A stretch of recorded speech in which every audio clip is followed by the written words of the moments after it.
Will Byers was the first to be taken, the first to survive the Upside Down, the first to be violated by the hive-mind. For years, his connection to that dark dimension has been treated as a curse, a vulnerability, a wound that never healed. Everyone around him has tried to protect him from it, to sever it, to make him normal again. But what if we've been looking at this all wrong? What if Will's connection isn't a weakness that needs to be destroyed? What if it's humanity's single greatest weapon?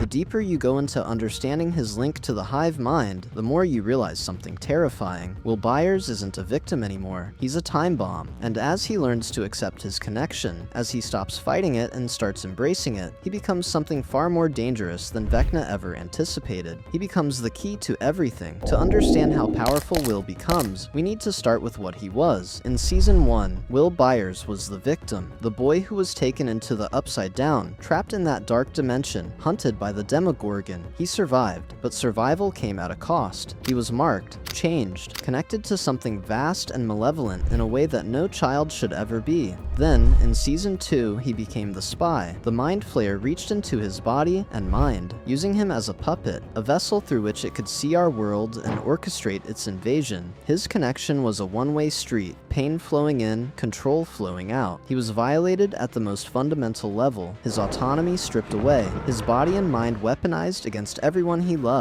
This is the baseline understanding of Will's connection. It's a source of trauma, a psychic wound, a vulnerability that makes him a target. Everyone around him has tried to protect him from this connection, to sever it, to make it go away. But the connection never goes away. It only grows deeper. And as it grows, something unexpected begins to happen. But in Season 5, something shifts. Will isn't just a victim or a puppet anymore. He becomes a receiver, a living antenna tuned to the frequency of the Upside Down. He can sense things that no one else can. He feels Vecna's presence long before anyone else detects it. He knows when the Demogorgons are being deployed. He can feel the network of tunnels beneath Hawkins, the biological infrastructure that connects the Upside Down to our world. He becomes the group's early warning system, their human radar, their connection to the enemy's movements. But there's something even more unsettling about Will's abilities. He doesn't just sense the hive mind from a distance, he can see through its eyes. When Vecna marks his next victims, Will watches through the Demogorgon's lenses. He experiences what they experience. Demogorgon,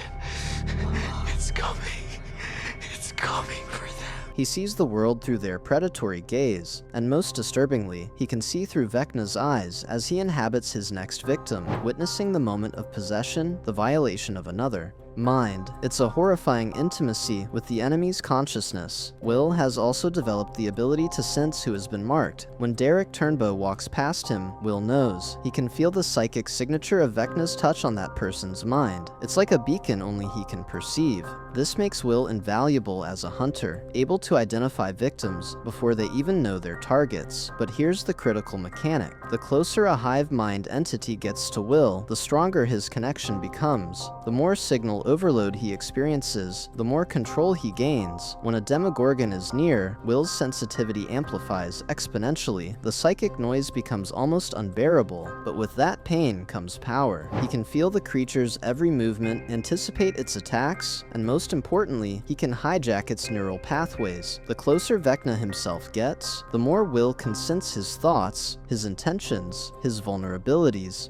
It's a two-way street now, and Will is learning to drive. And then it happens. The moment that transforms Will from a receiver into a controller, Vecna takes Derek and the other children. The Demogorgons recover from their initial assault and prepare for a second wave. Robin, Will, and Lucas are in danger. The creatures are closing in, ready to strike at the people Will loves most. And in that moment, something breaks inside him. Not breaks in the sense of shattering, but breaks open, like a dam giving way. Will taps into the hive mind, not to defend, not to receive, but to dominate. He kills every Demogorgon that approaches them, not by redirecting their aggression or interrupting their movements, by shattering them from the inside out, by seizing control of their neural pathways and tearing them apart with pure psychic force.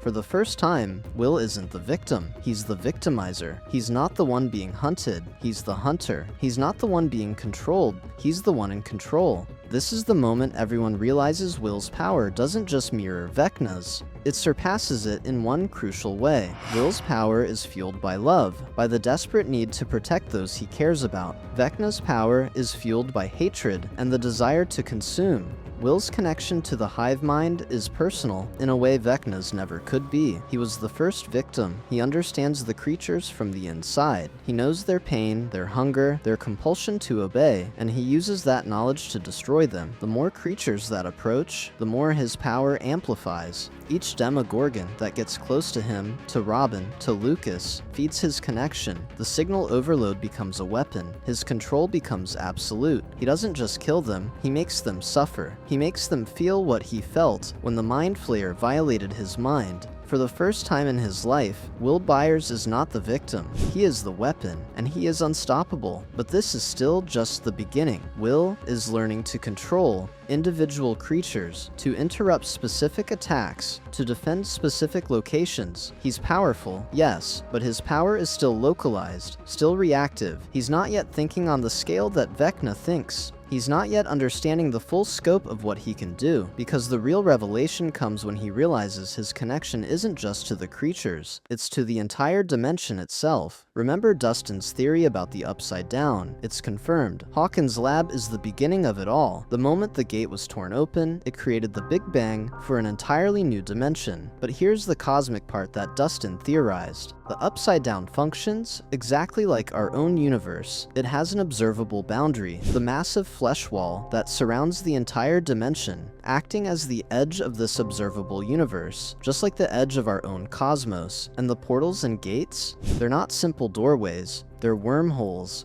Einstein theorized them, and they work exactly as Erica explained. They allow you to skip across space, to travel between dimensions without crossing the normal distance between them. Like in Interstellar, you don't travel through space the normal way. You fold it. You create a tunnel through dimensions themselves. Will was there at the moment of creation. He was the first victim, pulled through that wormhole at the exact moment Hawkins' lab tore open the dimensional barrier. His consciousness was imprinted on the dimension at its birth. He understands the cosmic architecture in a way that even Vecna doesn't. Can feel how Hawkins' lab sits at the center, the Big Bang point, with everything radiating outward from it. He can sense the flesh wall that circles the entire dimension, the observable boundary, and he can feel the wormholes, the gates, that punch through space itself, connecting the upside down back to Hawkins, back to the source. And here's what makes this terrifying. Will is beginning to realize he can navigate those wormholes. He can feel them opening and closing. He can sense where they lead. He is learning to understand the dimensional physics that govern his world. Will isn't just a weapon. He's becoming a master of the very fabric of reality itself.